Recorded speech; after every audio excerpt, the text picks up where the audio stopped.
So, happiness is the supreme good for a human being. And Aristotle wants to figure out a statement like this: the supreme good for a human being is blank. How's he going to do that? Well, now he's got a principle that connects something's function to its supreme good. So he needs to figure out the function of man.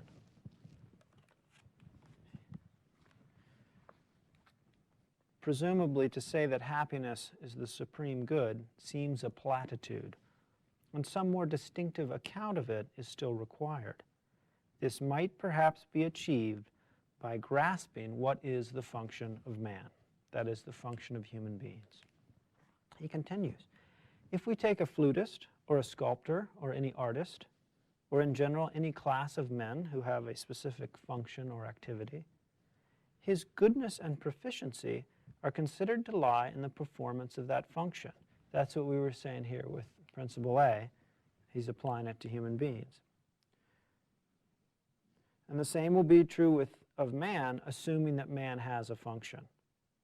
But is it likely that whereas joiners, that's a type of carpenter, but is it likely that whereas joiners and shoemakers have certain functions or activities, man as such has none, but has been left by nature a functionless being?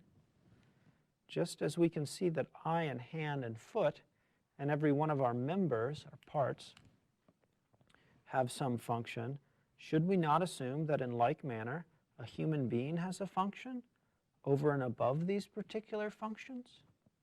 Aristotle has just raised an objection, essentially, and tried to answer it. If he can figure out a statement like this, the characteristic function of a human being is blank, then he'll be able to use Principle C and Proposition 2 to get 3. If K's have a characteristic function, let's let human being stand in for K, and if we can say the characteristic function of a human being is blank, then the supreme good for a human being will be performing that, whatever that function is, we'll write performing it well in there. But an objection is this: maybe a human being has no function. A knife has a function, a washing machine has a function. Those are artifacts designed by us. So of course there's something they're supposed to do, something that they alone do or they do best. Aristotle gives 2 reasons to think that human beings as such have a function. First, he says, look, all the particular roles we play, flute player, carpenter, those all have functions. Mother, husband, friend, all those terms carry with them ideas of what a friend is supposed to do, what a parent is supposed to be like, the function, the social function of those social roles. And the idea is, wouldn't it be odd if all the roles we play have functions, but the most important role of all, being a human being, doesn't have a function? You'll play many roles in life, but your most basic role is to be a human being. Could it be that that has no function, even though all the other roles you'll play do? Aristotle wants to say, well, that's not likely. Second argument, all your parts have functions. Your eyes, your heart, your hands have functions. Could it be that the whole of you doesn't, that it alone is left without a function? And Aristotle wants to say, well, probably not. Next he says, what then could man's function be?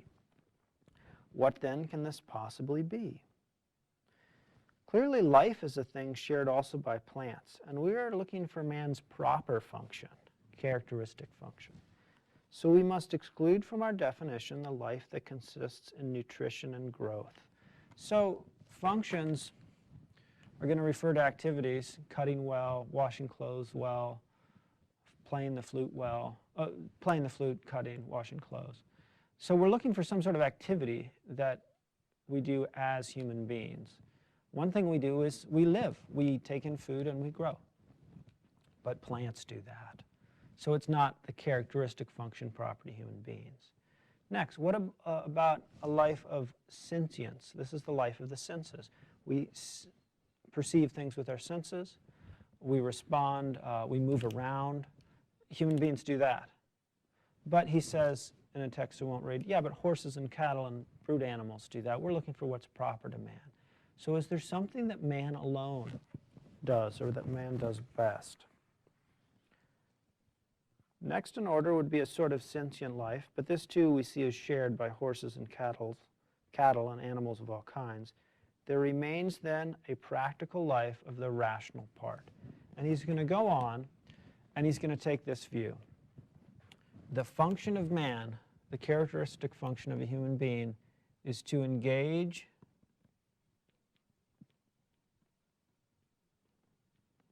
in rational activity. Here's what he means by this.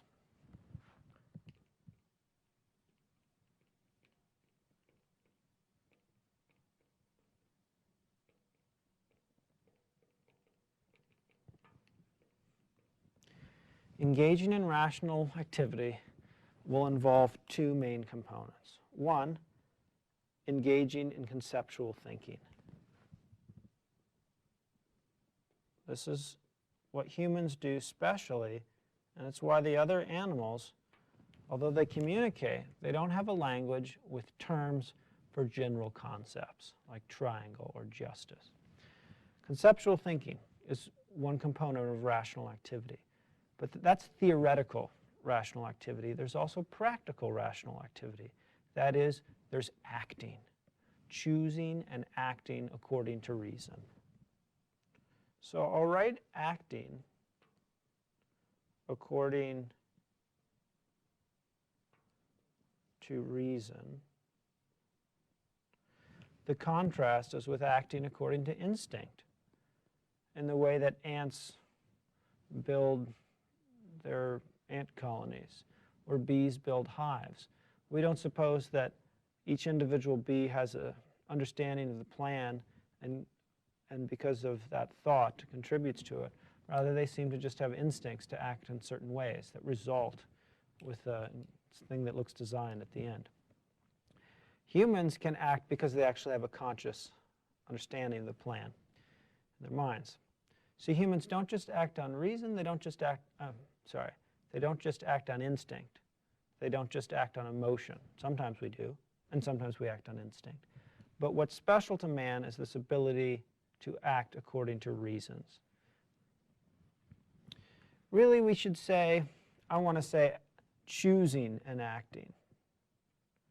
Because a paralyzed person who can't even move their bodies at all, this person who's locked in, so to speak, where they can only move their eyes, they can't engage in much bodily actions, but they can make choices of all sorts. They can engage in mental actions, and that's practical activity in a sense.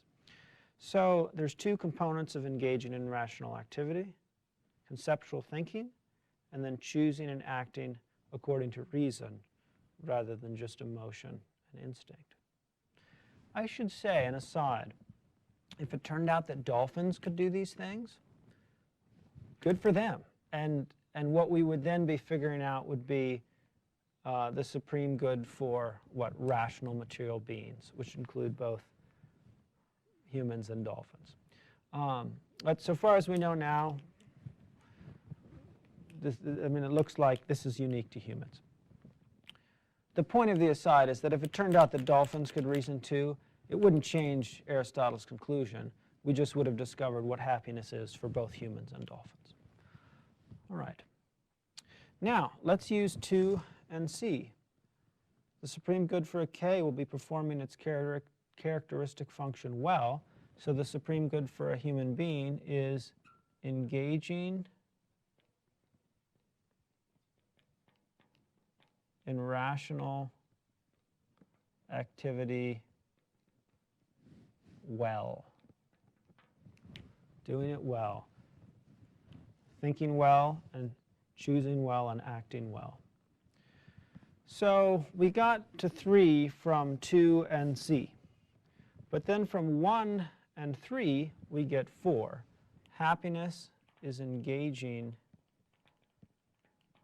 in rational activity well. That's from 1 and 3. Oh. 1 and 3. And this third step was from 2 and C. Good. Now, what about this word virtue, or excellence in another translation? The concept of virtues, virtue is a noun. That word is a noun. The concept of a virtue comes into Aristotelian philosophy through this adverb, well. Because saying for, you can just say the same thing as for in a different way with the word virtue. So 4 is equivalent to 5, happiness is engaging in virtuous rational activity. Or in Aristotle, he actually uses the noun, and he says something like this: happiness is rational activity in accordance with virtue. But he just means virtuous rational activity or engage in rational activity well. Now here's the question. What does this look like? If Aristotle's right, the core of happiness is not having wealth. The core of happiness is not feeling pleasure. The core of happiness is not having social status. The core of happiness is something that you do. It's an activity, and it's in your control. It's in exercising these virtues, living in a certain way. What does that way look like? Let's talk about that.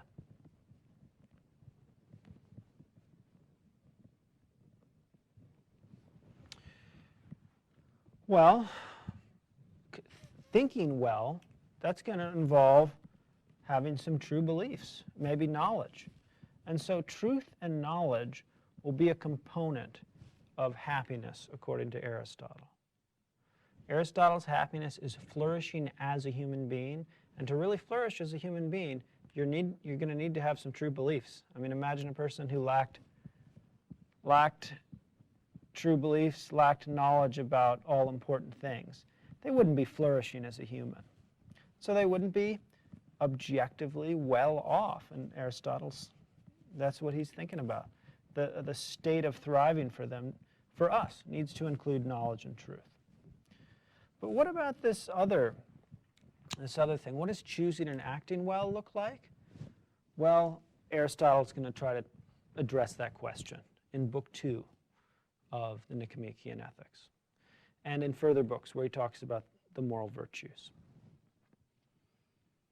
Before we go there, though, I want to say a little bit more about Aristotle's definition of happiness.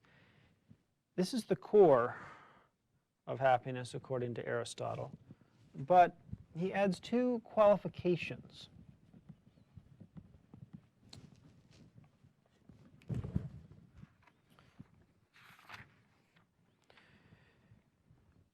I'll skip some text, and then he says, if all this is so, the conclusion is that the good for man is an activity of the soul in accordance with virtue, that's this,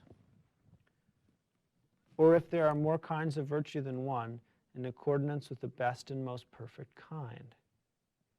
That's a complication we won't address in this course, but he seems to take it up at the very end of the Nicomachean Ethics when he talks about contemplation. Set that aside. Here's some qualifications we will focus on. He says, there is a further qualification. In a complete lifetime, one swallow does not make a summer, neither does one day. Similarly, neither can one day or a brief space of time make a man blessed and happy. I think the analogy is this. In Greece, maybe the swallows, migratory swallows, came back in the summer, sort of like robins come in the spring for us. But just because you see one robin doesn't mean spring is here yet. It's only when, after a while, a bunch of them come and then spring is there. So the thought is, one day of being virtuous, exercising these virtues, that's not going to make you happy. You've got to do this throughout a complete life. The next qualification he's going to add is this. with adequate external goods. I'm going to erase this just because it's in my way of seeing the camera. With adequate external goods. So here's the thought. Aristotle thinks happiness is about exercising virtues. But there are certain virtues that you can't exercise without external goods, things outside of you. So there's a virtue, the virtue of spending money well is called liberality. It's not being a miser, not being a spendthrift, but spending money well. That's a virtue, but you can't exercise it unless you have some wealth to spend. So you won't be able to live out all the virtues if you have no wealth. And so some wealth, Aristotle thinks, is required for complete happiness, complete flourishing. He also thinks being a good friend is a virtue. But you can't exercise the virtues that are involved in friendship if you don't have any friends. It's not, so imagine a person on a desert island with no friends. It's not that Aristotle would say they can't be perfectly happy. Not because there's something morally wrong with them. They might have the dispositions. They might have the virtues, all the virtues needed to be a good friend. But they don't get to exercise them. They don't get to live them out.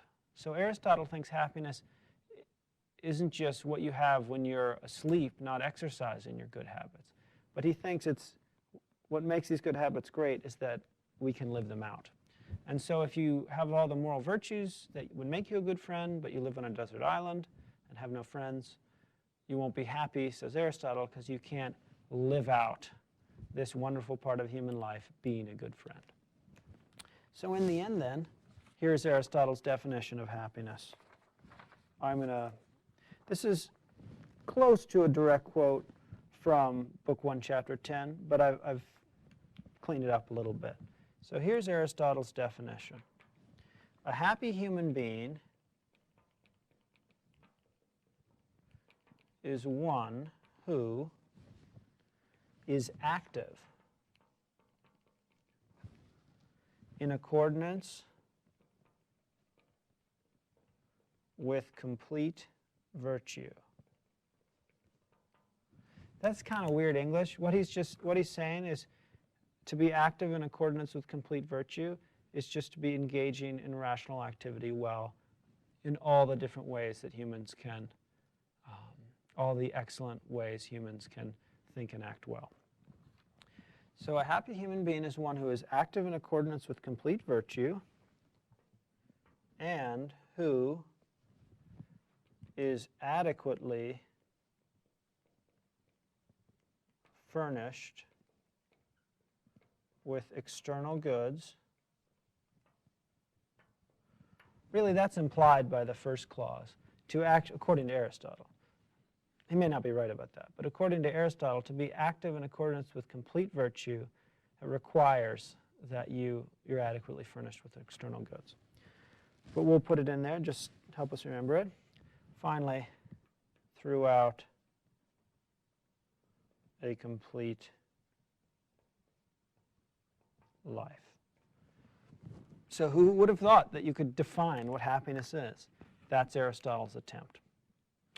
Now, let's discuss that.